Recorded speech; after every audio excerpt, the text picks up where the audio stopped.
नमस्कार, आप देख रहे हैं इंडिया न्यूज मध्य प्रदेश छत्तीसगढ़। मैं हूं आपके साथ अपूर्वा। चलिए खबरों को दिखाते हैं फटाफट अंदाज में। 2024 लोकसभा चुनाव को लेकर सभी दलों ने अपनी तैयारियां शुरू कर दी हैं। वहीं बीजेपी ने 2024 के लोकसभा चुनाव के लिए 15 राज्यों में अपने नए प्रभारियों और सह प्रभारियों को नियुक्त कर दिया। बीजेपी ने बंगाल, बिहार, एमपी समेत 15 राज्यों के प्रभारियों का ऐलान किया है। पार्टी के राष्ट्रीय महासचिव अरुण सिंह ने बताया कि जेपी नड्डा ने तय नामों की सूची पर मुहर लगाते हुए इसे तत्काल प्रभाव से लागू कर दिया। जारी सूची के मुताबिक विनोद तावड़े को बिहार, ओम माथुर को छत्तीसगढ़, विप्लव कुमार देव को हरियाणा, लक्ष्मीकांत वाजपेयी को झारखंड, प्रकाश जावड़ेकर को केरल, राधा मोहन अग्रवाल को लक्षद्वीप का प्रभारी बनाया गया। वहीं पी मुरलीधर राव को मध्य प्रदेश, विजय रूपाणी को पंजाब और चंडीगढ़, तरुण चुघ को तेलंगाना, अरुण सिंह को राजस्थान, महेश शर्मा को त्रिपुरा, मंगल पांडे को पश्चिम बंगाल और संबित पात्रा को पूर्वोत्तर का प्रभारी नियुक्त किया गया।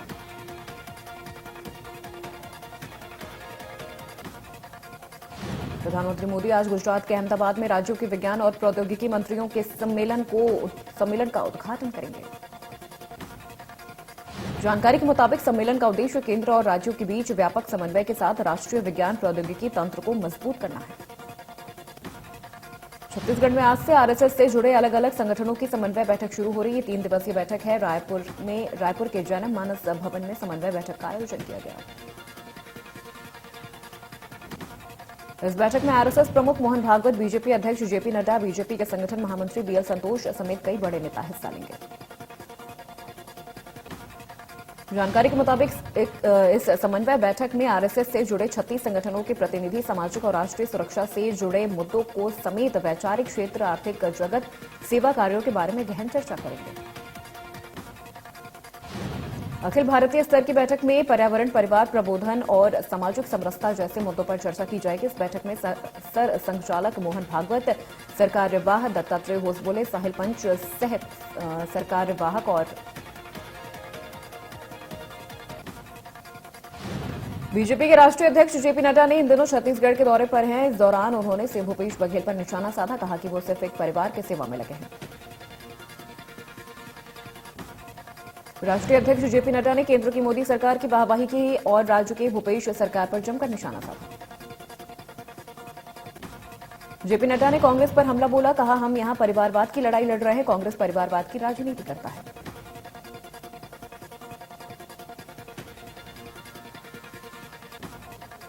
छत्तीसगढ़ के सीएम भूपेश बघेल ने छत्तीसगढ़ को 33वें जिले के रूप में सक्ती जिला की सौगात दी, जो जिला जांजगीर चांपा से अलग होकर अस्तित्व में आया।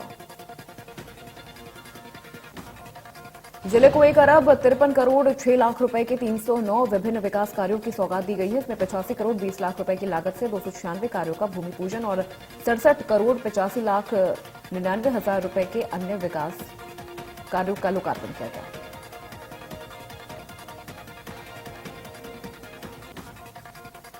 भोपाल में लंपी वायरस को लेकर सीएम शिवराज की समीक्षा बैठक। सीएम शिवराज ने अधिकारियों को दिया निर्देश, बीमारी प्रभावित जिलों से लगे जिलों में सावधानी की जरूरत।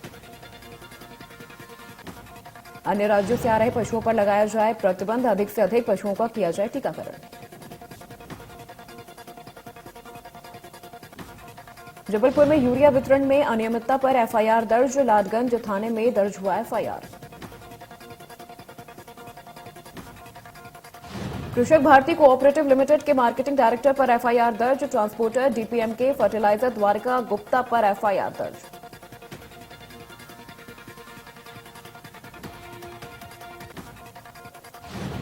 पन्ना जिला अस्पताल में एक बार फिर मानवता शर्मसार हुई, जहां डबल निमोनिया की वजह से हुई 5 साल की मासूम की मौत होने की खबर, जिसे शव वाहन न मिलने की वजह से मृतक के परिजन उसे मोटरसाइकिल से ही घर लेकर गए।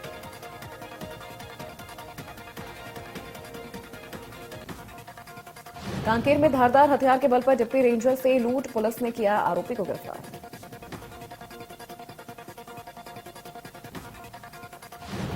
जबलपुर संभाग में यूरिया वितरण में मिली शिकायतों पर सीएम शिवराज सख्त, सीएम ने बुलाई बैठक।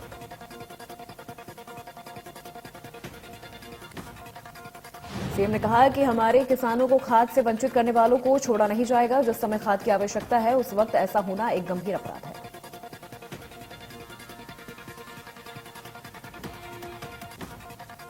छत्तीसगढ़ के सीएम भूपेश बघेल ने एक बार फिर संवेदनशीलता दिखाई। सीएम ने मारवाही के सिवनी की रहने वाले दिव्यांग ज्योति को गंभीर बीमारी के समुचित इलाज कराने के निर्देश दिए।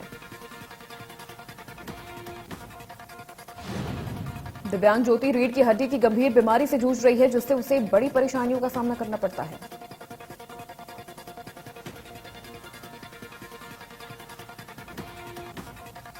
भोपाल में बीजेपी कार्यालय में स्थापित भगवान गणेश का विसर्जन हुआ। प्रदेश अध्यक्ष वीडी शर्मा ने खटलापुरा घाट में किया विसर्जन।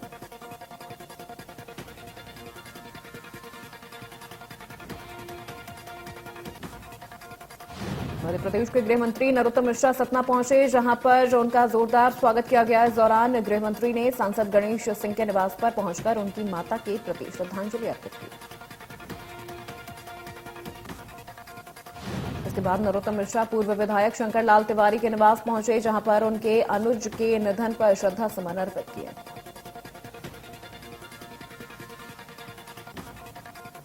भोपाल में अन्य पिछड़ा वर्ग कल्याण आयोग के अध्यक्ष गौरीशंकर बिसेन ने पत्रकार को संबोधित किया, जिसमें उन्होंने पिछड़ा वर्ग कल्याण आयोग के 1 साल होने पर अपना बयान दिया, जिसमें उन्होंने निकाय चुनाव में देरी के लिए मध्य प्रदेश के पूर्व सीएम कमलनाथ को दोषी ठहराया। आपको बता दें कि बिसेन ने यह रिपोर्ट हाईकोर्ट के निर्देश पर पेश की।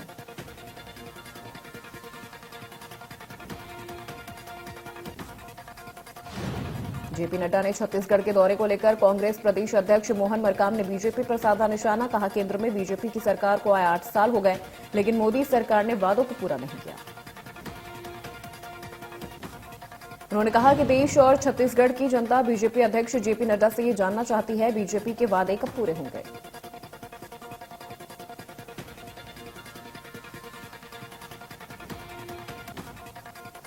एमपी में चुनावी मुद्दों में बीजेपी को शिकस्त देने की तैयारी में कांग्रेस। टैलेंट हंट से चुने जाएंगे कांग्रेस के प्रवक्ता।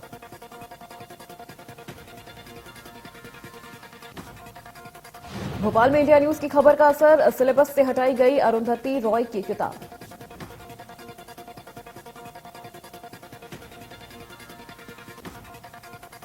बीजापुर जिले के नक्सल प्रभावित उसूर में नक्सलियों ने आईईडी ब्लास्ट किया, जिससे एक महिला जख्मी हो गई। जानकारी के मुताबिक रामबाई काका ने नक्सलियों के लगाए पर्चे पर पैर रखकर आगे बढ़ गई। इस दौरान उसके पैर पर नक्सलियों के लगाए प्रेशर आईडी से विस्फोट हो गया। आनंद फानन में जख्मी महिला को गलगम सीआरपीएफ 196 और 229 कैंप लाया गया। जबलपुर में पीसी सिंह के निवास ईओडब्ल्यू का छापा। देर रात 2 बजे तक चली कार्रवाई। छापे में कुल 17 संपत्तियों के मिले दस्तावेज। कांकेर में यात्री बस अनियंत्रित होकर पेड़ से टकरा गई। हादसे में 5 यात्री घायल हो गए, वहीं चालक बस छोड़कर मौके से फरार हो गया। जानकारी के मुताबिक बस दुर्ग जा रही थी और भानु प्रतापपुर के पास अनियंत्रित होकर पेड़ से टकरा गई।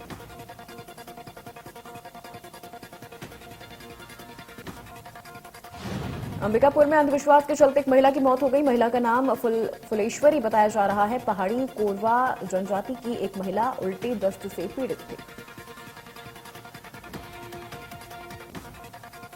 जशपुर में हाथियों का आतंक लगातार जारी है। दलों ने घोघर गांव में 2 घरों को नुकसान पहुंचाया।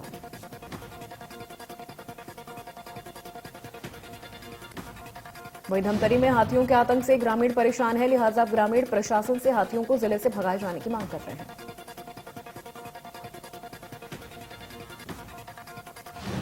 ग्रामीणों ने वन विभाग पर अनदेखी का आरोप भी लगाया। हाथियों से उन्हें भारी नुकसान उठाना पड़ रहा है।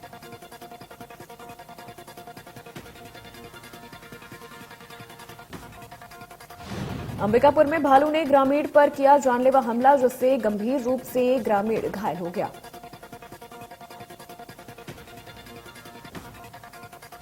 तलाशी के दौरान युवक देर रात गंभीर हालत में जंगल में मिला, जहां से उसे अस्पताल में भर्ती करवाया गया।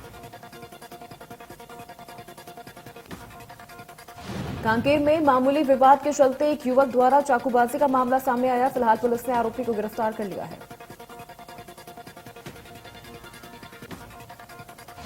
जानकारी के मुताबिक पति पत्नी एक साथ बैठे थे। इसी दौरान पड़ोसी युवक आया और पति पर हमला कर दिया।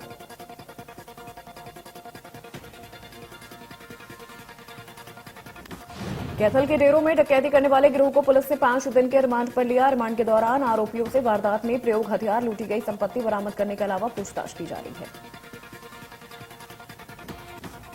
साथ ही यह भी पता लगाया जाएगा कि आरोपियों के साथ गिरोह में और कौन कौन लोग शामिल हैं।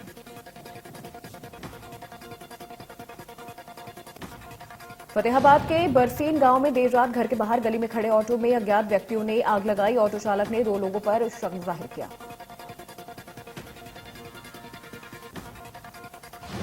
ऑटो चालक का कहना है कि उसने रात को ऑटो अपने घर के बाहर खड़ा किया था। सुबह उठकर देखा तो ऑटो में आग लगाई जा चुकी थी।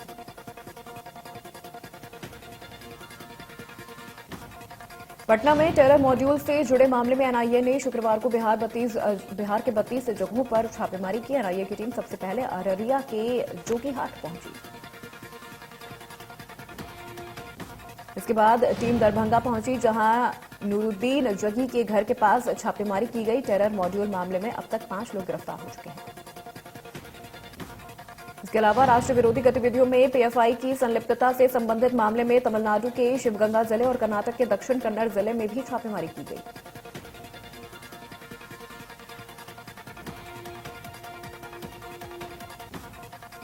दिल्ली के आजाद मार्केट निर्माणाधीन बिल्डिंग गिरने से बड़ा हादसा हो गया। बिल्डिंग के मलबे में दबकर 3 लोगों की मौत हो गई, 2 लोग हुए घायल। जानकारी के मुताबिक हादसे के वक्त बिल्डिंग में 15 मजदूर मौजूद थे। हादसा सुबह 8 बजे हुआ। इस दौरान कुछ स्कूली बच्चे भी यहीं से गुजर रहे थे।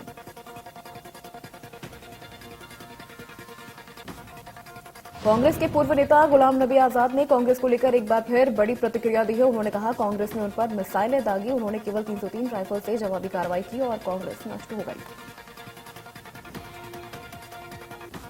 गुलाम नबी आजाद ने कहा कि उन्होंने पहले खत पर ही सब कुछ लिख दिया था। 3 दिन वो चुप रहे, लेकिन जब कांग्रेस की तरफ से मिसाइलें चलने लगी और फायरिंग होने लगी, तब उन्होंने भी राइफल चलाकर जवाब दिया।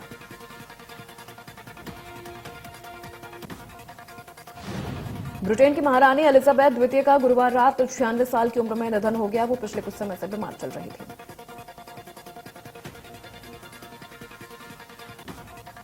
स्कॉटलैंड के बालमोरल कैसल में उन्होंने अंतिम सांस ली। 1952 में अपने पिता किंग जॉर्ज पंचम की मौत के बाद से ही एलिजाबेथ द्वितीय दुनिया के सबसे मजबूत और चर्चित राजघराने की बागडोर संभाल रही थी। महारानी एलिजाबेथ द्वितीय ब्रिटेन की सबसे लंबे वक्त तक शासन करने वाली शासक रहीं। अब उनके निधन के बाद उनके बेटे चार्ल्स, जिनकी उम्र 73 साल है, वो अब ब्रिटेन के किंग बन गए। प्रधानमंत्री नरेंद्र मोदी ने ब्रिटेन की महारानी एलिजाबेथ द्वितीय के निधन पर शोक व्यक्त किया।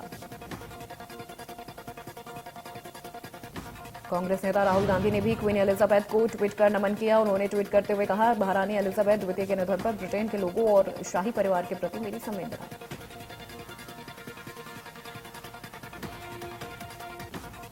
केंद्रीय रक्षा मंत्री राजनाथ सिंह ने टोक्यो में जापान के पीएम फूमियो किशिदा से मुलाकात की। इस दौरान राजनाथ सिंह ने जापान के पूर्व पीएम शिंजो आबे के निधन पर दुख जताया।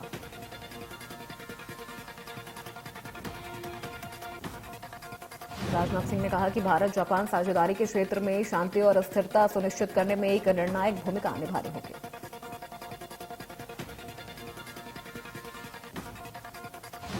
दिल्ली में केंद्रीय गृह मंत्री अमित शाह ने fit India freedom rider biker rally को झंडी दिखाकर रवाना किया। इस मौके पर 75 बाइक पर 120 राइडर हैं, जिनमें 10 महिलाएं भी शामिल हैं। इस मौके पर अमित शाह ने कहा कि ये रैली 250 से ज्यादा जिलों का भ्रमण करेगी। रैली 75 दिनों में 18,000 किलोमीटर का सफर देश के 75 महत्वपूर्ण स्थानों पर करेगी।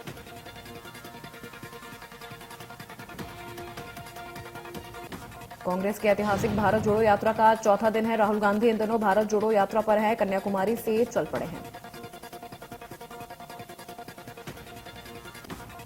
इस दौरान राहुल गांधी ने तमिलनाडु में नागरकोइल में स्कॉट क्रिश्चियन कॉलेज से यात्रा की शुरुआत की।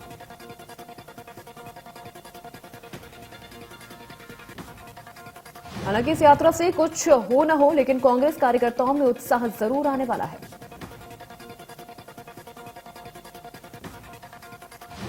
देश में ब्रोकन राइस यानी टूटे चावल को लेकर केंद्र सरकार ने बड़ा फैसला लिया है। भारत ने ब्रोकन राइस यानी टूटे चावल के निर्यात पर प्रतिबंध लगा दिया। Director general of foreign trade Santosh Kumar Sarangi की ओर से जारी नोटिफिकेशन में इस बात की जानकारी दी गई। माना जा रहा है देश के कई इलाकों में कम बारिश की वजह से इस साल चावल का उत्पादन प्रभावित हो सकता है। इसे लेकर भारत में अब खाद्य सुरक्षा की रक्षा के लिए गेहूं और चीनी के बाद ब्रोकन राइस के निर्यात को भी प्रतिबंधित किया गया। कृषि मंत्रालय के मुताबिक दुनिया के दूसरे सबसे बड़े उत्पादक दक्षिण एशियाई देश भारत में चावल का कुल रकबा इस सीजन में अब तक 12% गिर गया है। ओलंपिक चैंपियन नीरज चोपड़ा ने स्विट्जरलैंड के ज्यूरिख में डायमंड लीग फाइनल का खिताब जीतकर इतिहास रच दिया। ऐसा करने वाले वो पहले भारतीय एथलीट बन गए हैं। डायमंड लीग फाइनल्स में उनकी शुरुआत खराब रही, लेकिन तीसरे प्रयास में उन्होंने ये खिताब जीत लिया। नीरज का पहला थ्रो फाउल रहा। दूसरे राउंड में उन्होंने 88.44 मीटर दूर थ्रो करके बढ़त बनाई, फिर आखिरी तक इसे जारी रखा। हरियाणा के सीएम मनोहर लाल खट्टर ने नीरज चोपड़ा को बधाई दी। सीएम ने ट्वीट कर लिखा, स्विट्जरलैंड में खेली गई डायमंड लीग जीतकर पहले भारतीय एथलीट बनने पर उन्हें बधाई। टीम इंडिया के स्टार बल्लेबाज विराट कोहली फॉर्म में लौट आए हैं। कोहली ने एशियाई कप 2022 में अफगानिस्तान के खिलाफ 61 बॉल पर 122 रनों की नाबाद पारी खेली, जिसमें 12 चौके और छक्के शामिल रहे। कोहली के अंतर्राष्ट्रीय करियर का ये 71वां एवं T20 इंटरनेशनल में पहला शतक रहा।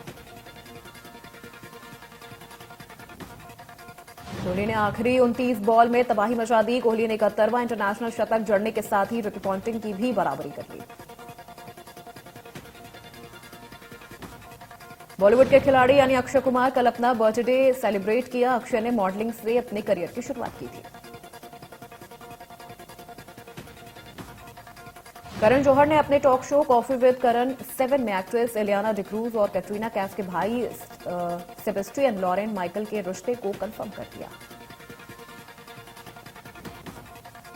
हाल ही में कार्तिक आर्यन ने अपनी अपकमिंग फिल्म आशिकी 3 का ऐलान किया, जिसके बाद लोग कयास लगाने लगे कि फिल्म में कार्तिक के opposite TV actress Jennifer Winget नजर आने वाली हैं।